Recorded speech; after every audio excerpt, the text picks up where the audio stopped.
Hey and welcome back to Fanfic Reading. Today we are reading How It Feels by Raalm and ToxicExotic. I hope you enjoy. Chapter 1. How It Feels. One would think that being in a well-lit training room with no obstacles or hiding places would make it easier to see a single girl, but that was so far from the truth that Ruby believed she would be entirely justified calling someone a liar had they told her it did. While she had easily gained the upper hand when the fight had started with the dance-like movements of her precious scythe being too much for Blake to keep up using her weapon's combined form. However, after almost a minute of Ruby successfully keeping the agile girl at a distance and landing some solid blows, Blake had removed the katana from its sheath at the perfect moment to parry a strike and throw her off her balance. Ever since that moment, Ruby had been unable to rebuild her momentum due to the relentless attacks the girl was throwing at her. This is ridiculous, Ruby thought to herself as she gave her darling Crescent Rose a quick spin to deflect a pair of strikes from Blake, who had suddenly appeared in front of her. Taking the opportunity of the girl being in sight for once, Ruby halted the spin with the blade hovering above her teammate and tore it backwards, only for Blake's form to shimmer from existence.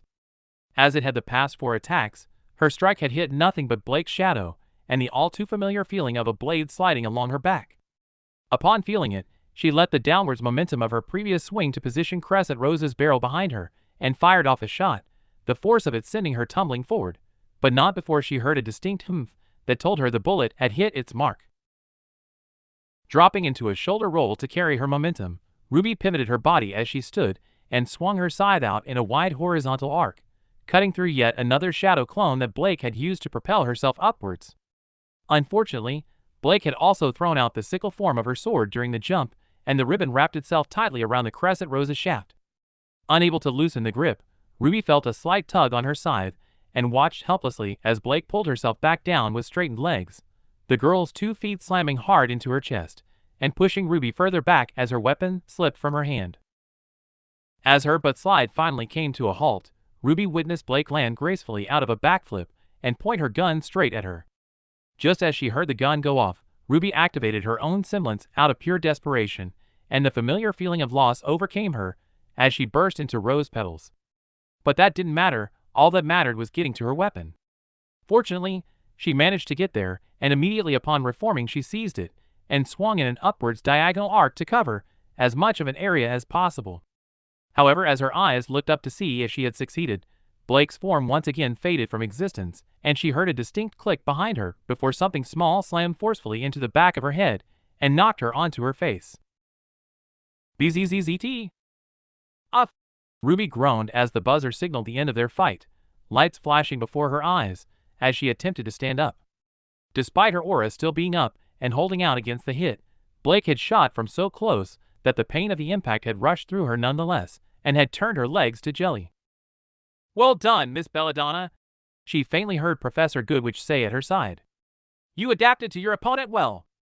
Maybe you should take the time to learn from your teammates, Miss Rose, instead of raiding the dormitory kitchen for baked goods every night." "Got it," she sighed, giving up on standing and simply flopping over onto her back to rest for a second. Closing her eyes until the flashing stopped, Ruby couldn't help but feel a little frustrated. While she certainly wasn't near the bottom of the first-year sparring rankings, she had yet to be able to beat any member of her team in the 6 months she had been there. The person she struggled the most against, however, was Blake.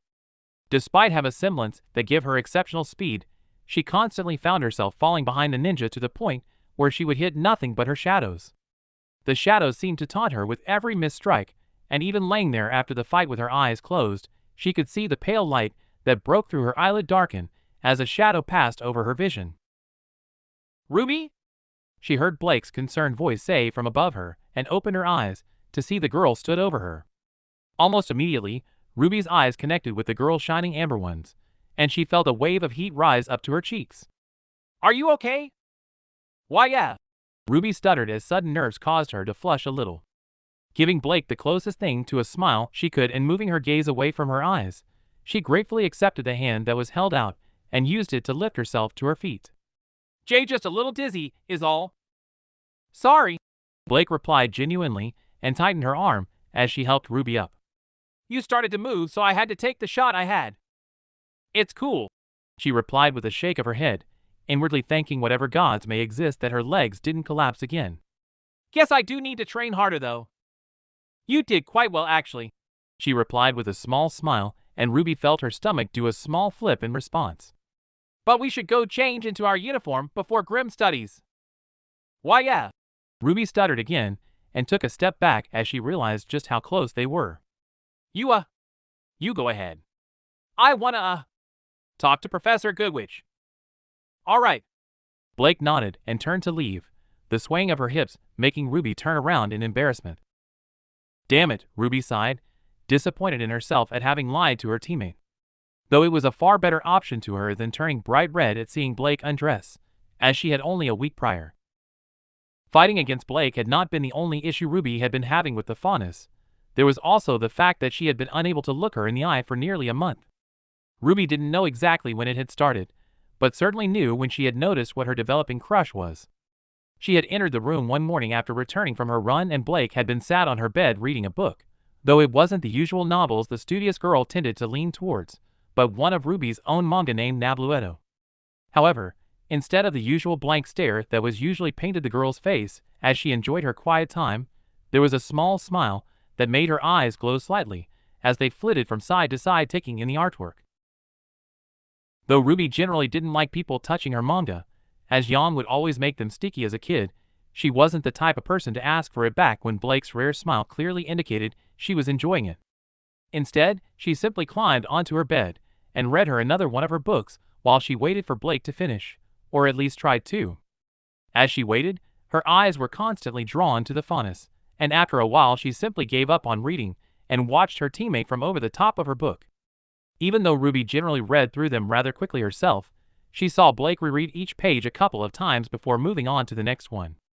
Intrigued by the sight, she watching each little twitch of the raven-haired girl's lips, and with each blink she felt saddened that the golden amber of her iris were no longer visible. She had been so transfixed by the sight that she had stopped bothering to look at where Blake was in the book, and was therefore surprised when she closed it and turned to look in her direction. It also surprised her that for some reason she had felt incredibly hot for some reason, and upon Blake's eyes meeting hers, she quickly ducked her head back below her book as she suddenly became incredibly nervous. Listening intently and worried Blake could hear her heart beating like she was still running. Ruby was glad when she felt the girl place the book back on her bed before uttering a small thank you and leaving the room. It was certainly not the first time she had found herself looking at Blake, but she normally just told herself it was the normal occasional glance people often did when they considered someone attractive. However, after that moment, it was hard to deny to herself that the attraction may have at some point developed into something more. She had panicked at first, of course. Blake was 2 years older, a member of the team she led, and her sister's newest best friend, so not wanting to be subjected to the tormenting of her sister, Ruby went to Weiss for help. Not that it had helped much. While Weiss was no longer as stuck up as she used to be, the heiress was still not the best person to turn to when in need of romantic advice. The only thing Weiss had told her was to just tell Blake and see what happens, though admittedly Ruby was interrupting the girls studying at the time, so it was likely she was rather annoyed and was trying to get rid of her. Having received no advice that she found helpful, as telling Blake was certainly out of the question, Ruby had simply tried her best to continue, as though she was not crushing on her friend.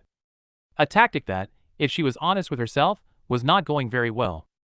Every time she was alone with Blake she either stuttered or just left the room, and she was beginning to worry that the rather attentive girl may begin to notice. "Miss Rose? Huh?" she squeaked as Professor Goodwich's voice issued from right behind her, and made her jump. "You told Miss Belladonna you wished to ask me something?" she explained and crossed her arms impatiently. "Oh, Ruby flustered, trying her best to think of a lie that would get past the strict teacher. Racking her brain as fast as she could, she chose the simplest, most believable thing she could. I was wondering if I could book the sparring room for team training on Wednesday." Glinda scowled at her briefly before looking down at her scroll and pressing the screen a few times. "I have scheduled your team in at 3. Now go and change before you are late for your next class." "Right," she said with a quick nod, a small amount of sadness that she would have to plan a training exercise and give up her Wednesday afternoon. However, even though she was bummed at that idea, the only real thought that permeated her mind as she turned and walked to the changing rooms was the hope that Blake had already left for their next class. Notes. Hello there. I am Raalm, Some of you may know me from my other works. If so, then hello again, but many of you are likely new, so welcome. So this story has been worked on for nearly a month now, and is a ladybug ship. A ship that both me and Toxic, I am sure you will hear from him soon, really like. Working on it together has been quite a lot of fun, and now we are finally ready to start publishing. So a little about the story, I guess, just for understanding the setting. It takes place shortly after the Volume 3 tournament, and is an AU, meaning there was no attack on Beacon. Honestly, this is the easiest way, as the attack doesn't really fit into our story, or with the characters we wanted to write, but I know a lot of people like these small AU divergences, so we really hope you enjoy. Unfortunately, we are unsure as to what the update schedule for the story will be, as I do have another story that pulls a lot of my time and focus, but we will be sure to not keep you waiting too long. P.S. Please let us know how the combat scene was. It is something we are a little nervous about. Chapter 2, Teasing and Reading. Summary. After her last class, Ruby just wants to lay down and go to sleep. However, does anything ever go to plan for the young Reaper? Notes. Hello, Toxic here. I'm not that great at notes, however I wanted to thank you all for the feedback we both got from you all on the first chapter in this series. Raalm and myself are really enjoying writing this story so far, and are looking forward to the feedback from you all. In response to the positive feedback, I decided to give you all a treat, the next chapter of How It Feels. This one is a bit longer than the first chapter and throws light on a few things, so enjoy. All characters are property of Rooster Teeth. See the end of the chapter for more notes. Chapter text. Breathing out a sigh of relief seeing as classes were over for the day, Ruby pushed open the door to her team's dorm, and quickly tossed her unfastened corset and jacket inside. Finally free of her constraints, she walked as far as her legs would carry her before dropping onto the first bed she encountered, which just so happened to have an amused cat Faunus in it, who was smirking at her over the top of her book. Finding a new source of strength in the panic that washed over her in the precarious situation she found herself, Ruby immediately leapt back up to her feet and turned a shade of red close to her namesake as she blubbered out an apology, before being cut off by a loud burst of laughter from the bed above. "Bold move there, sis," Yang chuckled, her grinning face framed by bright yellow hair as it hung over the side of the bed. "Never knew you were that forward." "I didn't." Ruby stuttered in return and looked from Yang to Blake, the latter of which was still looking at her. "I am no." Shut up, Yang." "Then why are you so are?" Yang began to tease, only it was her turn to be cut off as Blake smoothly pulled away one of the books that held Yang's bed up from under its leg, causing the whole thing to wobble dangerously. "Hey! Watch it. You almost became a Blake sandwich, and trust me, mattresses don't make good bread." "And how on remnant do you know that?" Ruby heard a slightly worried voice say from behind her, and turned to see Weiss sat at her desk studying on open textbook. "Please do not tell me you tried to eat a mattress." "Well, it wasn't the mattress I was biting," Yang countered and flashed a grin at the heiress. "If you get my meaning?" "Unfortunately, I believe most of the school does," Weiss replied with a roll of her eyes, and returned to her book. "I know rabbits squeak a lot, but velvet is a little excessive. And don't even get me started on Coco. Hey, I would love to see you say no when you get invited to be the third to a hot pair like that," Yang argued and popped her head back up onto her bed. "Polyamory is not for me." Weiss huffed and erased whatever she had been working on. "I prefer to only be dating one person at a time. And I prefer not to hear about my sister's sex life." Ruby groaned, using her semblance to launch herself up onto her own bed due to the lack of a ladder. "Me too," Blake agreed and pulled open the new book, her amber eyes quickly skimming the pages in search of something. "Pearlies," Yang teased as she sat up and pulled one of her gauntlets off of the curtain rail. Extending the weapon to its full form, she removed the shells and pulled out a cloth to begin cleaning it. "Like all of us don't know what ninjas of love is about." Though she didn't make any attempt to fight Yang's claim, Blake's ears did succeed in turning pink from embarrassment as she curled into herself. Seeing the Faunus girl's reaction, Ruby felt her mouth open to defend her before her brain caught up and decided on a different route. "At least her books require her to do more than look at pictures, unlike what Dad found under your bed." Upon realizing that she had just admitted to having looked at the books, Ruby flushed a deeper scarlet and copied Blake's curled-up position. Worse still, her attempt at defending the Faunus by embarrassing Yang had failed as the blonde did nothing more than shrug the comment off. She exhaled humorously and held up her gauntlet so inspect something closer. If someone needs more than pictures, then they should get out more. Except you, that is. You can stay in this room every night under my supervision. Hey Weiss, chuck me those micro tools, will you? Chuck them? I'd rather hand them to you, you brute. Weiss replied as she stood up from her desk and walked to the bed Yang was sitting on.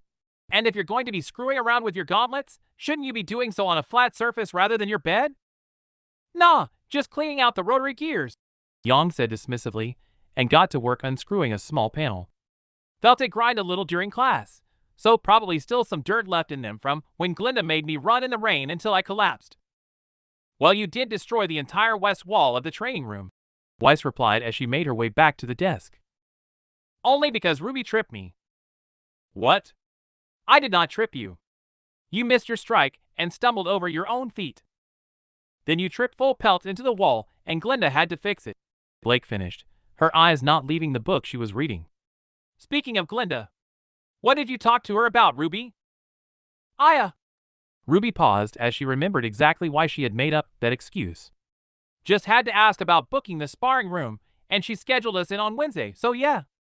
We have another team bonding experience to practice our duo moves a bit more since I think that Ladybug and Freezer Burn needs a bit more work. What? Yang and Weiss said together, both turning to face her. I had plans with Velv and Coco on Wednesday, Rubes. And I had plans with Neptune. I'm sorry, RWBY groaned, the idea of her Krushka's mistake affecting her teammates' days making her feel a little worse than she already did. It was all she had left. Well, you can still use that slot, sis, but don't expect me to come if we're practicing duos and Ice Queen. Hey! And I have plans already. Seems like you get someone on one time with Blakey. Maybe you can fall into her lap again. Blushing again, as Blake thrust her book upwards into the bottom of Yang's bed, a sudden loud bang made her jump, and she finally tore her eyes away from Blake to see a cloud of red smoke completely covering her sister's upper half. As son of a bitch. Yang coughed from within the smoke and Blake looked up with a small smirk on her face. Found the blockage. Fucking shell leaked into gears. Maybe that will teach you to pack the dust into them properly next time. Weiss sighed and picked up her rapier. With a quick spin of its revolver, she pointed the tip at Yang and a small funnel of wind blew out of the end, dispersing the cloud in seconds. Yes, sure, princess. I'll be sure to do that as soon as you help Neptune pull the stick out of your ass. I promise you, there has never been a stick in my rear, though I suspect the same cannot be said for yours. Weiss reposed back at the blonde. Look, princess, just because you know everything there is to know about Yang! RWBY interrupted her sister, keen to avoid the somewhat regular fight the two girls seemed to have multiple times a week. Don't shout at Weiss because of your mistake. She was only trying to help. Whatever, I'm going to check it didn't burn my hair.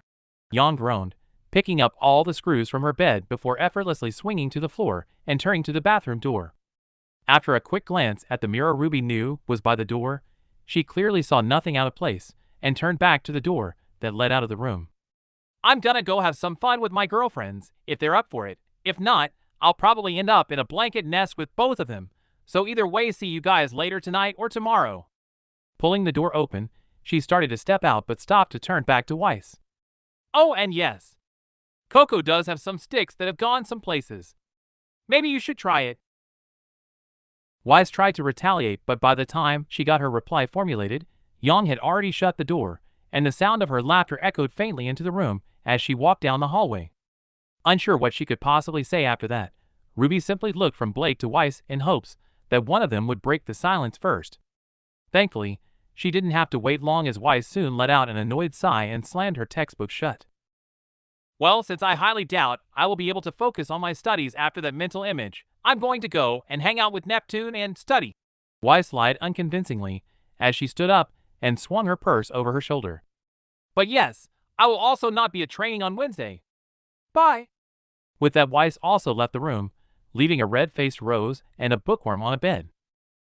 Great. RWBY groaned and leaned back against the wall, feeling a little dejected that both her sister and partner had abandoned her to an embarrassment-filled afternoon of training with the girl she was crushing on. Don't suppose you are going to leave to have sex with someone too? It took RWBY almost a full minute to realize she had said the last sentence out loud, but once she did, Her entire body lit aflame as awkwardness and embarrassment took hold and turned her a deeper scarlet than she had ever been. While she did her best to not look at Blake and play it off as a simple offhanded comment, she was well aware that the fondest girl's amber eyes were locked onto her over the book she held in her hand that hid the rest of her face. "I'm single, so no," she chuckled throatily, and through all the nerves and awkwardness that had fallen on her in the last couple of seconds, Ruby knew the slight increase in her heart rate was due to neither. "Oh," she breathed hesitantly, her brows quickly furrowing together in confusion. "Wait, what about you and Son? I thought you two were a thing." "Nope," she said with a slight smile, and turned a page in the book she clearly was not reading. "He's just a good friend." Struggling to comprehend the new information, as she had believed that Blake and Son were most certainly a thing, she sat there for a minute and felt a warmth grow in her chest before she beat it back down.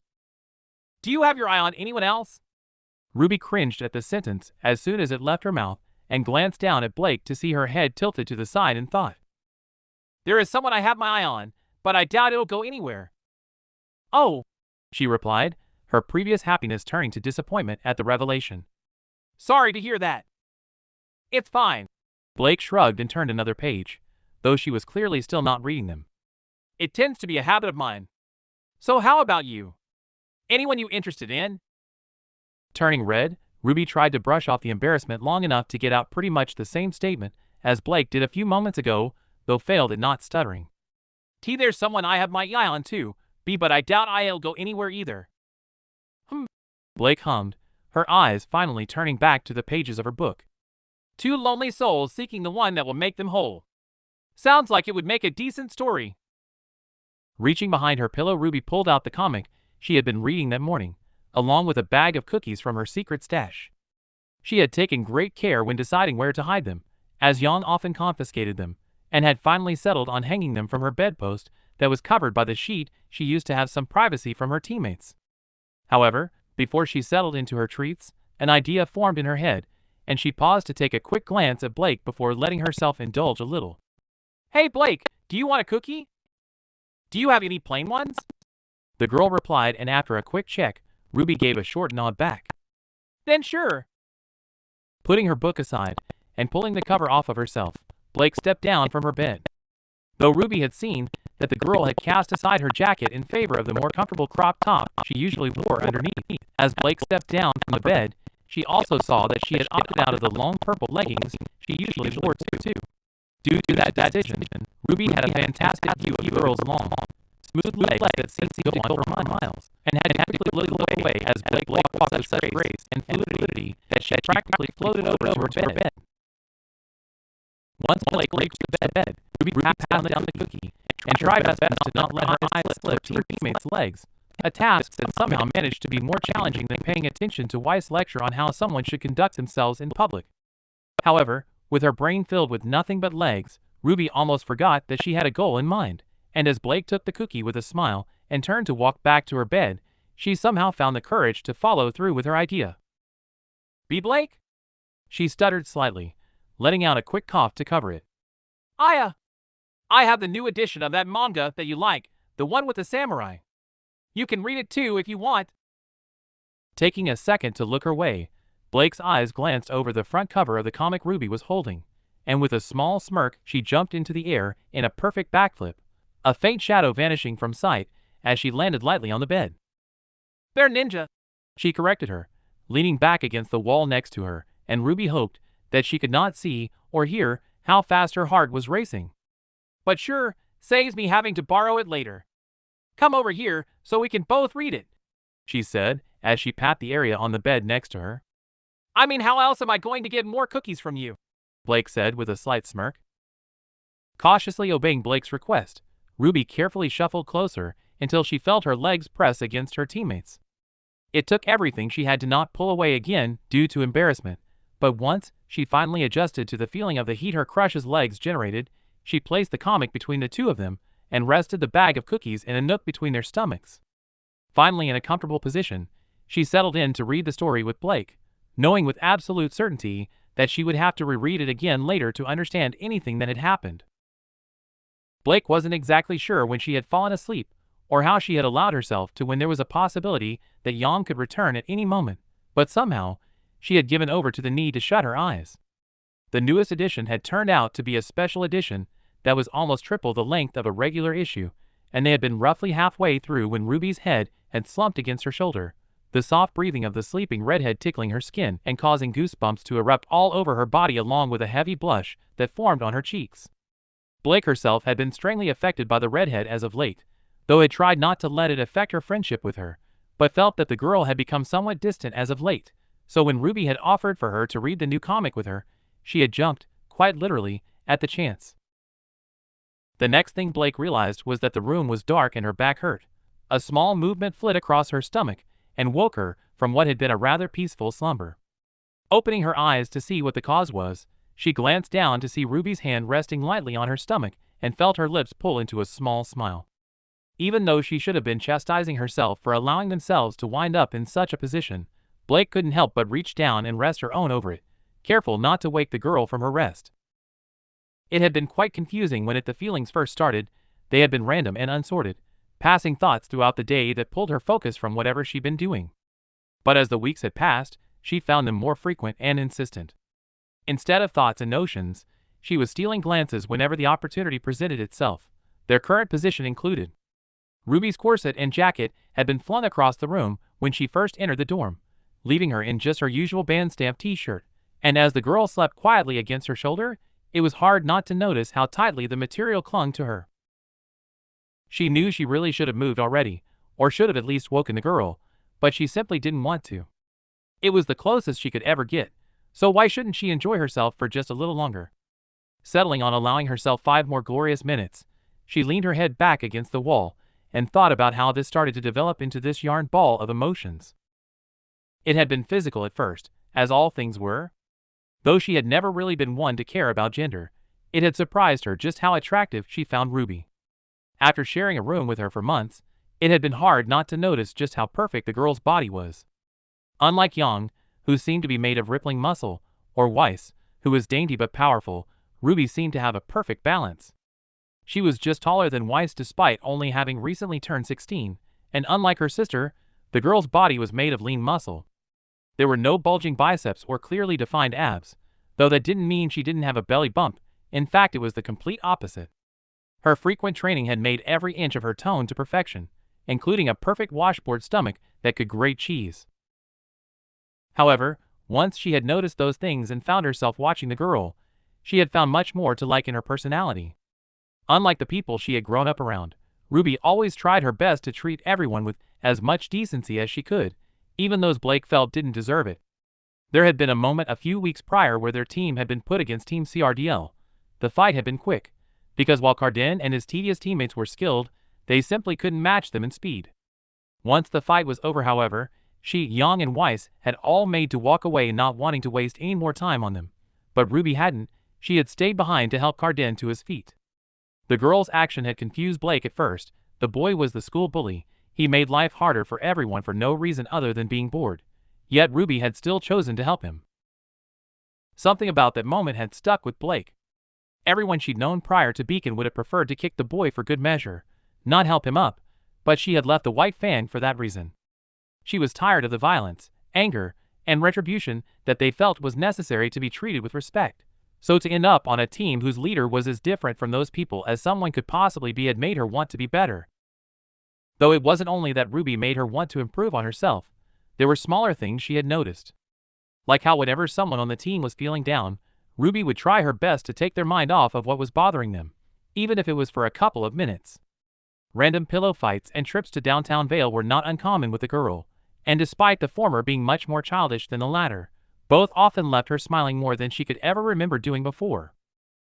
Something Blake also noticed about Ruby was her reading habits.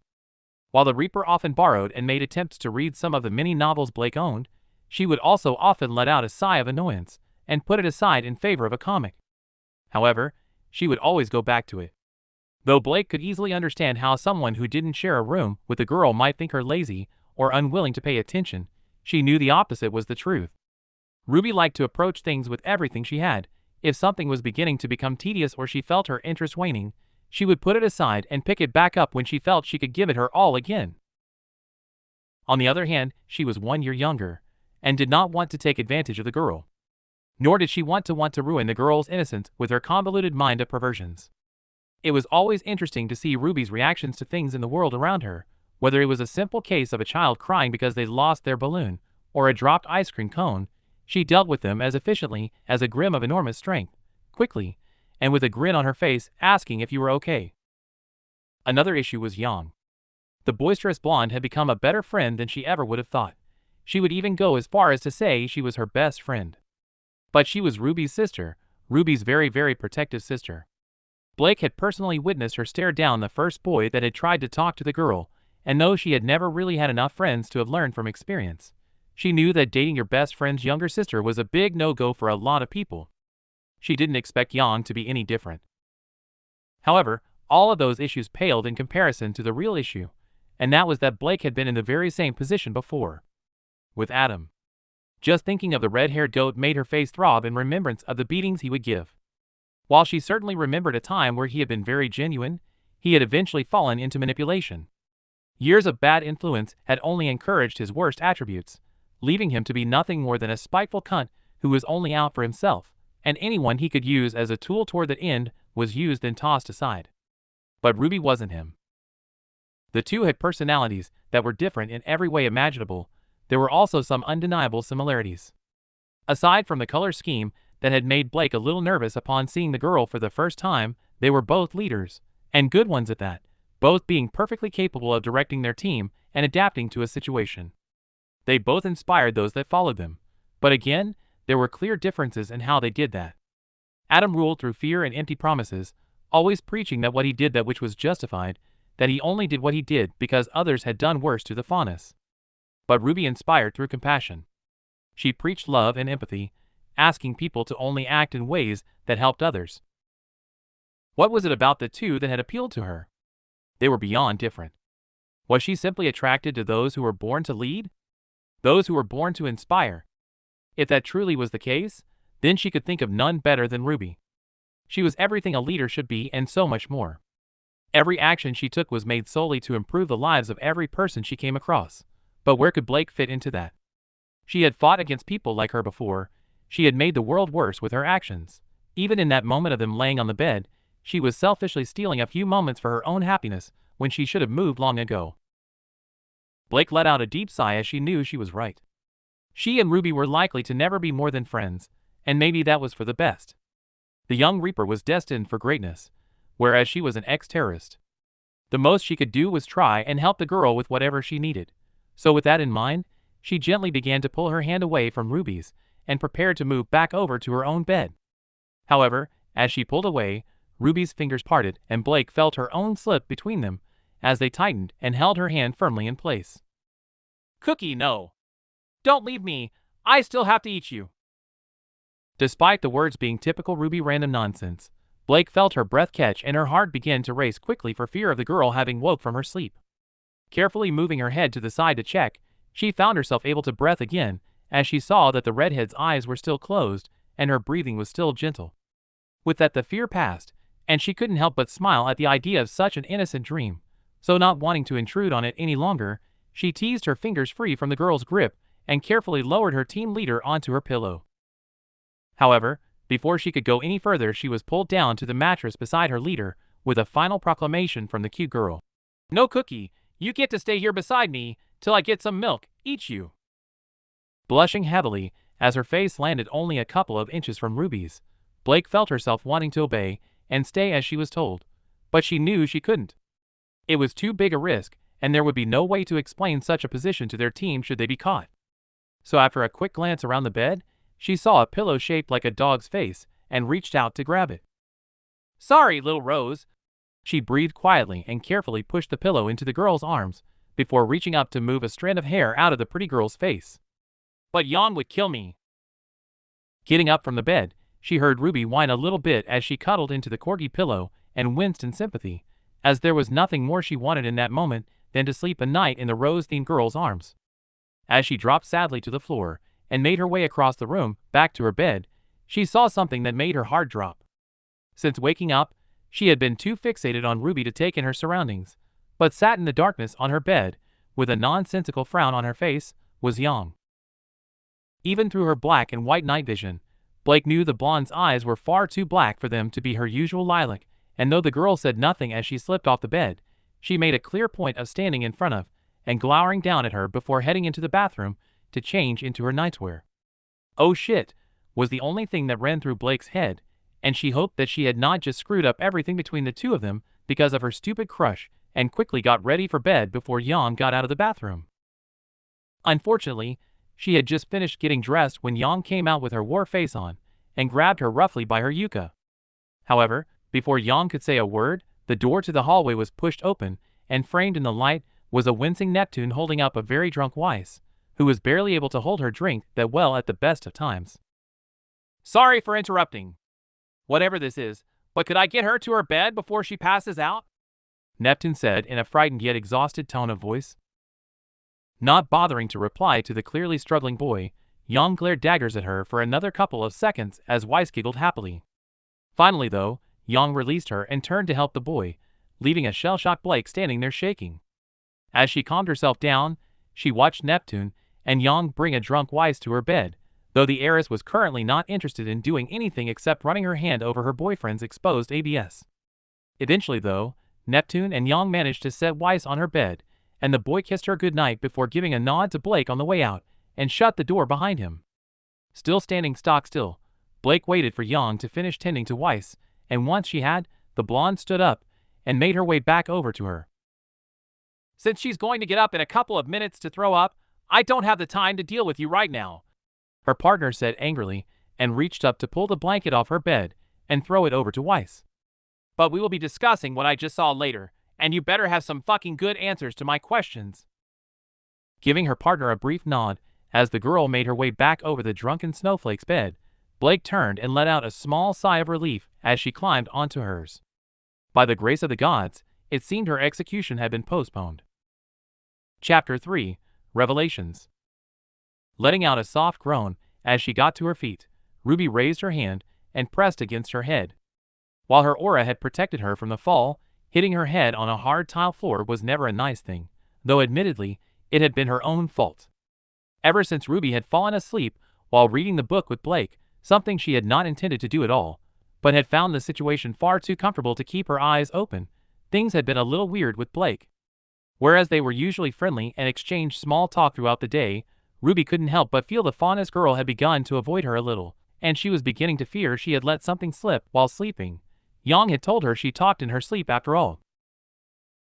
Due to that worry, she had been unfocused for the entirety of their training, and had messed up more than usual. Every time she and Blake tried their team move on the metal training dummy that was shaped like a manicore grim, Ruby would either trip and fall, or miss her mark entirely. She had even managed to get her side stuck in the dummy at one point. The worst thing was that even though she was spending the entire afternoon with Blake, she couldn't help becoming increasingly annoyed. She was making a fool of herself, something that admittedly tended to be a common occurrence, but never when she was training, never when she had her precious crescent rose in hand. "Are you okay?" Blake asked carefully from the other side of the dummy, her sword hanging at her side. "Yeah." She sighed in return and brushed the dust off of her skirt. "Just hate that I can't get this down. I had it last week." "We're expanding on a move, Ruby," Blake said, the tone of her voice gentle in a clear attempt to trying to console her. "It's going to take some time to set it into muscle memory." "I know," she replied and leant down to pick up her scythe, and preparing to launch herself at the dummy once again. "Let's just keep going." Though Blake paused for a moment, she quickly gave a short nod and lowered her stance to attack. Holding for a couple of seconds, Ruby refused to look Blake in the eye and instead settled for watching her at the edge of her periphery, and once she knew the girl was ready, she signaled for them to start.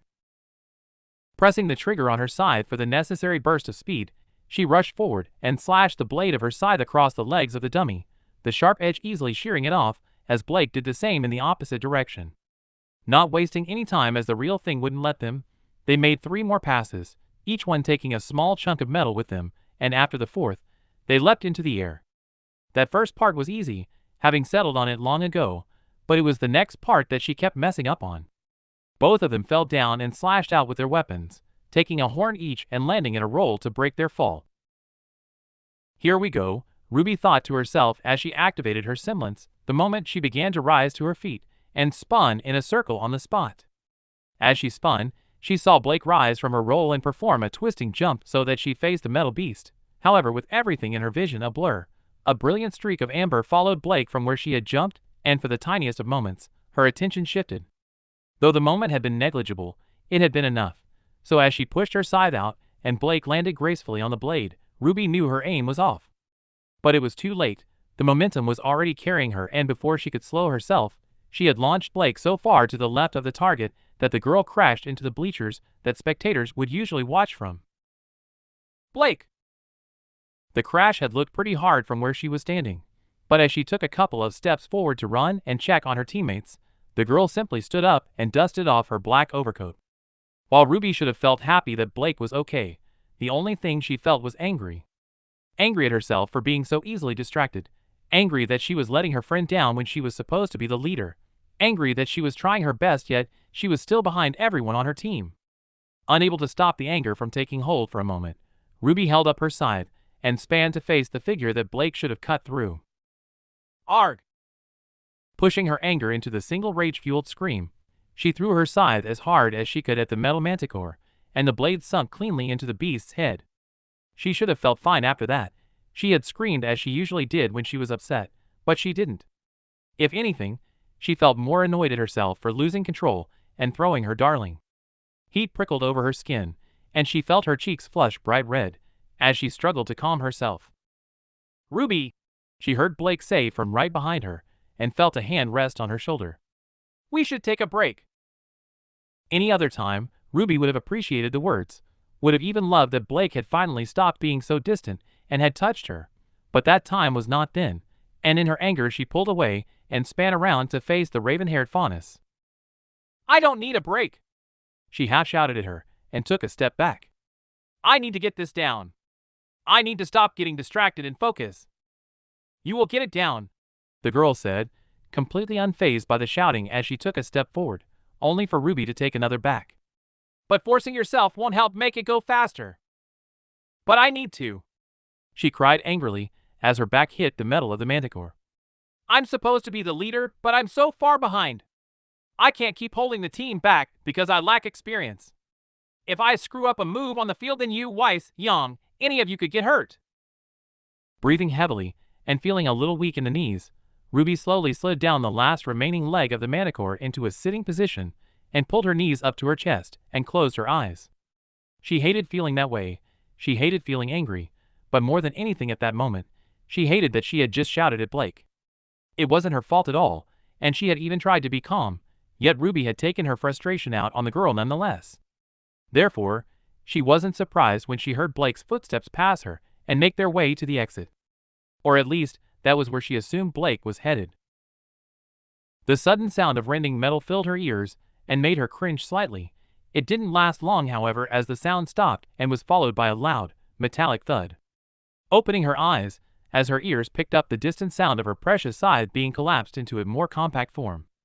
After a couple of seconds of silence, she felt something press against her upper arm, and looked to see that Blake had rested the shining red sniper scythe against her. Letting out a short sniffle as Blake sat down beside her, she lifted her arm slightly to allow the weapon to fall into her lap, and quickly pulled it into her chest for comfort. "Feeling better?" "No," she pouted, knowing that she sounded like a child but not caring in the slightest. "I just feel like I'm failing as your leader. Yang and Weiss really didn't bother to show up today. I wasted our entire training session messing up the move, and no matter how hard I try, I just can't seem to beat any of you in sparring class." "You are doing fine, Ruby," Blake said solemnly, and Ruby looked at her just in time to see the girl laying her sheathed katana on the ground. "You were pushed ahead 2 years for a reason." Maybe Professor Oshman was wrong. She groaned and looked down at her darling to see if any damage had been had from her being thrown. "Even he said he doesn't know if I will be a good leader. Maybe I'm too inexperienced for Beacon." "Ruby," Blake sighed, pulling her own knees up and crossing her arms over them. "Someone should never want experience, not in what we have chosen to do. The experience I have was born from horrors no one should have to face, some were even of my own doing, but you don't need those things to be a good leader. You don't lead through experience or combat prowess, though you are much more skilled than many in our year. You're a good leader because you know what it's like to be happy, and you want that happiness for everyone. That's what makes us follow you. But what if I lead you all wrong? Ruby replied quietly, trying her best to suppress a small sniffle. Then you will learn from your mistake, Blake said carefully and fiddled with the laces on her shoes. Do you remember our first week? When Weiss was annoyed at you for not paying attention in class. You stayed up until 4 in the morning for a whole week to catch up and get the work done. I got told off by Yang about staying up that late though. I mean, you didn't exactly go about it in the healthiest way, Ruby. The faunus chuckled lightly. But you took steps to improve yourself, and now you're getting better grades than your sister. Studying is hardly the same as combat. Ruby pouted and wiped a small smudge off her side. If I mess up in the field, there are no redos. Someone might get hurt, maybe even die. That's not something that can be fixed after it happens. True, Blake said with a nod. But I had many leaders in the White Fang who refused to even try to fix anything, even if it was something as simple as leaky camp stoves, tarps, or guns jamming too often, much less how they ran things, unless it was their hides on the line. And even then, some still preferred to carry on without a care. Taken aback by the fact that Blake had voluntarily talked about her time in the White Fang, Ruby finally raised her head from her knees and turned to look into the amber eyes of her teammate.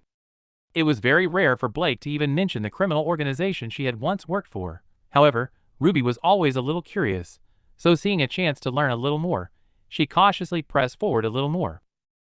What? What were they like? She asked carefully, keeping her voice soft to not seem too eager. The leaders, I mean. Some were alright, I guess. Blake sighed and leaned her head back against the manticore. Most just wanting a better life for the faunus. But others were some of the most sadistic people, even more so than the very people we were fighting to get rights from. They would train us every day until we collapsed from exhaustion, then would send us out on missions not caring if we were still recovering, missions that were dangerous, and very rarely had everyone return. No matter how much dust or lean we stole, no matter how many people we lost, they would just keep cracking the whip, most often breaking the spirits of the very people they were fighting for. I'm sorry. Ruby shivered at the idea of watching people you considered friends die, and even more so at the idea that Blake could have easily been one of those people. That sounds horrible. It was, Blake admitted, the pain of the memories still clear in her voice. That's why you're the best leader I've ever had. Because I know that even if something happens to me in the field, you would have tried everything you could to prevent it, and if you couldn't, you'd learn from it and make sure that it doesn't happen to anyone else. Before Ruby could give a response, Blake closed her eyes in concentration, and after a couple of seconds, a fuzzy clone of herself began to manifest in a fashion that Ruby had yet to see. Very slowly, the fuzzy shadow pulled away from Blake's true form, and before she could comment on the new use of the girl's semblance, the shadow clone wrapped the curled-up girl into a hug and comforted her before gradually fading away into nothingness, leaving Blake panting slightly. Once she recovered, a small grin worked its way onto Blake's face. With sweat beating down her forehead, she picked up her weapon and rose to her feet before turning to face her. So cheer up, okay? One of us has to be optimistic most of the time, she said in a much more gentle tone than Ruby had heard from the girl before. There are always new things to be learned. I thought I knew everything my semblance was capable of, but watching Sun showed me there's still more I might be able to do. In time, you'll learn what else you can do too. Still speechless after what she had just seen, and feeling a little warm around her shoulders where the shadow had touched her, Ruby watched as Blake turned and make her way to the locker room to get cleaned up, leaving her to contemplate what she had said. I am such an idiot, Blake thought, breathing out deeply as she turned off the shower and grabbed her towel. Placing her head against the cold tile, the memory of what she had just done came back to her. She had never seen Ruby like that. She certainly had her occasional quiet days, but never before had the girl seemed so lost and unsure, and not knowing what to do to comfort her. Blake had simply done what she knew Yang would have done, and given the girl a hug. And you just had to show off while you were at it, didn't you, Blake? Why couldn't she have just settled for giving the girl some words of advice? She was supposed to be distancing herself so that she could get over her stupid crush, not doing more things that would do nothing but succeed in angering Yang further. The blonde had already been glaring daggers at her ever since the altercation, choosing to sit on the other side of the table instead of next to her like she usually did, and if she was honest, it hurt her more than she suspected it would. So why am I risking that? She thought to herself as she wrapped the towel around herself and made her way back to her locker to grab her clothes. Why am I risking the best friend I've ever had on a stupid crush that will go nowhere? Shaking her head as she input the code and opened the door, she was quite surprised to find that every piece of clothing she had put in there was missing. Confused as to where they had gone to, she immediately looked around her and felt stupid as realization dawned on her. She knew she had put them in her locker as clothes didn't walk away on their own, which meant someone had taken them. Closing her eyes and sighing, she slammed the door to the locker shut and began to walk towards the door in search of the culprit when a familiar voice from the next row over caught her attention. 2 socks, 2 shoes, a pair of underwear, a skirt, and a t-shirt, the voice said playfully, and Blake felt a chill run through her. She had been expecting her partner to corner her in the dorm room or something, not in the locker room while she was half naked. What a coincidence! There are 7 pieces of clothing here, and I have 7 questions. Yang, please. No. Yang's voice echoed around the room, and the light, playful tone it possessed seconds ago was nowhere to be found. Instead, it was hard and unyielding. We are going to play a game. For each question of mine that you answer honestly and in a way that I like, you'll get 1 piece of your clothing back. Watching as Yang emerged from behind the lockers, Blake saw that the blonde had her clothes gripped tightly in one of her hands. From the stark white skin that stretched over her partner's knuckles, she knew the grip was tight enough that she would never get her clothes back without Yang's permission. So swallowing heavily, she gave Yang a slight nod and prepared herself for the worst. Good, the brawler replied, her tone dropping some of its force, but remained firm nonetheless. First question, let's see if your memory is any good. What did I see? While Blake knew the answer, the question was tricky. She didn't want to upset the blonde even more, but the idea of putting her feelings into words was tough. She wasn't even entirely sure what they were herself. I don't can. No. Yang interrupted again, though this time her voice was little more than a growl. I know when you are lying, Blake. You are my best friend and I love you, but this is my sister. So lie to me again, and I will leave. Seeing Yang's eyes flash red for the briefest of moments was all she needed to know the girl was serious. So feeling her heart race a little faster, she lowered her head and answered honestly. You saw me giving in. Lilac eyes locked onto hers, and Blake held her breath as Yang stared her down. Finally though, after a couple of seconds, the sound of rubber hitting tile echoed around the room as Yang extended the finger that was holding one of her shoes and let it drop to the floor. Second question. Why did you say I'd kill you? Because I see how protective you are of Ruby. Blake sighed, her arms dropping to her side, as she made her way over to the bench and sat down. You almost ripped the head off the last guy to talk to her. That's because we both know exactly what he wanted, Yang replied, another finger extending and dropping the other shoe to the floor. Do you want what he did? No. For the first time since Yang had begun to speak, the answer leaped from her before she had time to think. Yang was right. Blake knew exactly what the boy who had been flirting with Ruby had wanted, and she had wanted to rip his head off herself. But her feelings weren't like that. Though she was still unsure how deeply she felt for the girl, she knew she wanted more than that, far more. I don't know what I want with Ruby. Yang hummed contemplatively and dropped a sock on top of the pair of shoes. Fourth question. Do you like my sister? And don't give me that of course I like your sister bullshit because you know what I mean. Though Blake tried to think about the question for a second, there was only one answer that pushed its way into her mind. And while she had tried to push it aside as a simple crush, when asked, the answer was obvious. I do, Blake said quietly, as she slowly nodded and let her gaze drop to her knees. I'm sorry, Yang. I tried not to, I just... Cutting herself off due to having no idea what she was saying, Blake continued to look at her knees as she waited for Yang to rip her to pieces. However, to her surprise, the blonde let out a long sigh as she pushed herself off the locker she was leaning on and sat down on the bench beside her. Final question, she said, her softer tone catching her off guard just as much as she skipped questions hard. Are you gonna tell her? What's the point? Blake replied with a sigh as Yang handed her the rest of her clothes. She already liked someone else, probably John or Sunday. She was asking about them last night after all. Blake, Yang said, the girl's tone weird enough to cause her to look up and see the lilac eyes look at her with a furrowed brow. Ruby's gay. What? You think I would have bothered with all this if you didn't stand a chance? The blonde chuckled and leaned forward to grab the clothing she had dropped on the floor earlier, dusting them off before setting them into Blake's lap, and sitting back down beside the raven-haired girl. I guess not, Blake replied slowly, as she reeled from the news. I'm still not even sure if she likes me, or if I even deserve someone like her after everything I've done. Well, Yang groaned and stretched her arms above her head, her joints cracking loudly. I can't speak for Ruby liking you, because I don't even know what she's thinking half the time, but I can definitely say that she doesn't care about what you've done. You're here now, and you want to help people. If that's enough to make you worthy in her eyes, then you are. Not knowing how to reply to the blonde's words, Blake chose to give her a small smile instead to show that they were appreciated. Fortunately, it seemed to be enough as Yang quickly gave her a light punch to the leg and stood up before turning around to face her. However, Ruby is my baby sister and comes before anyone else in my life, she said, her eyes suddenly turning from a soft lilac to a deep scarlet. So if she does return your feelings, you had better treat her right. I understand relationships don't always work out, but if you ever hurt her, then you will be answering to me. Understood? Knowing that Yang's threat was sincere, Blake gave the brawler a very terse nod. Understood. Good, she replied, her eyes flicking back to their soft lilac. Then I will leave you to get dressed.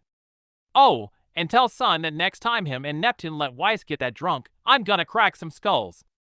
I really don't like being vomited on. Sure thing, Blake replied, a small smile pulling at her lips at the irony of Yang doing the same to herself multiple times since they had started Beacon. Watching Yang turn and walk away with a wave, Blake let out a sigh at how much better that conversation had gone than she expected it to. However, now she had other problems. She had always assumed Ruby wouldn't be interested because she didn't feel that way about women, but learning that she did had made her question everything. Most importantly, what she should do next and whether or not she should confess to the pretty young Reaper. Unfortunately, even if she were to confess, she had no idea how to go about it, so letting out a deep sigh, she stood up and began to get dressed, thinking the whole time on what she should do next.